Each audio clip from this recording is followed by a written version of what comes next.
ಐಸಿಯುನಲ್ಲಿ patient ಇಲ್ಲ ಅಂತ hospital ಅನ್ನು ಮುಚ್ಚೋಲ್ಲ. ಅಸೆಂಬ್ಲಿಗೆ ಪಾರ್ಲಿಮೆಂಟ್ಗೆ ಸದಸ್ಯರು ಬರೋಲ್ಲ ಅಂತ ಪಾರ್ಲಿಮೆಂಟ್ ಅನ್ನ ಅಸೆಂಬ್ಲಿಯನ್ನ ಮುಚ್ಚೋಲ್ಲ. ಹಾಗೆ ಎಲ್ಲಿಯವರೆಗೆ ಕನ್ನಡದಲ್ಲಿ ಕಲಿಬೇಕು ಅಂತ ಒಬ್ಬ ವಿದ್ಯಾರ್ಥಿ ಶಾಲೆಗೆ ಬಂದು ಕೂರ್ತಾನೋ ಅವನಿಗೆ ಕನ್ನಡದಲ್ಲಿ ಶಿಕ್ಷಣ ಕೊಡೋದು ಸರ್ಕಾರದ ಕರ್ತವ್ಯ. It's A duty of the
ಉದ್ದೇಶ ಒಂದೇ, ಸರ್ಕಾರಿ ಶಾಲೆಗಳನ್ನ ಉಳಿಸಬೇಕು.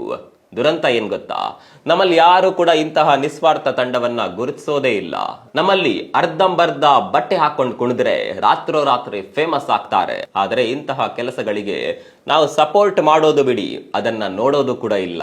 ಹಾಗಂತ ಅವರು ಅದನ್ನ ನಿರೀಕ್ಷೆ ಕೂಡ ಮಾಡೋದಿಲ್ಲ. ಅವರು ಅವರ ಪಾಡಿಗೆ ತಮ್ಮಿಂದಾದ ಕೆಲಸ ಮಾಡ್ತಾ ಇದ್ದಾರೆ. ಕೊನೆಯಲ್ಲಿ ನಂದೊಂದು ರಿಕ್ವೆಸ್ಟ್, ಇಂತಹ ತಂಡಗಳನ್ನ ಕೂಡ ಫೇಮಸ್ ಮಾಡೋಣ. ಇವರ ಕೆಲಸ ರಾಜ್ಯದ ಮೂಲೆ ಮೂಲೆಯನ್ನ ಮುಟ್ಟಲಿ. ನಿಮ್ಮಿಂದ ಸಾಧ್ಯವಾದ್ರೆ ಇವರ ಈ ಪ್ರೊಫೈಲ್ಗೊಮ್ಮೆ ವಿಸಿಟ್ ಮಾಡಿ. ನನ್ನನ್ನ ಫಾಲೋ ಮಾಡದಿದ್ರೂ ಪರವಾಗಿಲ್ಲ, ಇಂತಹ ಒಳ್ಳೆ ಕೆಲಸ ಮಾಡುವ ತಂಡಕ್ಕೆ ಸಪೋರ್ಟ್ ಮಾಡಿ. ಈ ವಿಡಿಯೋವನ್ನ ಸಾಧ್ಯವಾದಷ್ಟು ಮಂದಿಗೆ ಶೇರ್ ಮಾಡಿ. ಒಳ್ಳೆ ಕೆಲಸಗಳು ಪ್ರಚಾರವಾಗಲಿ.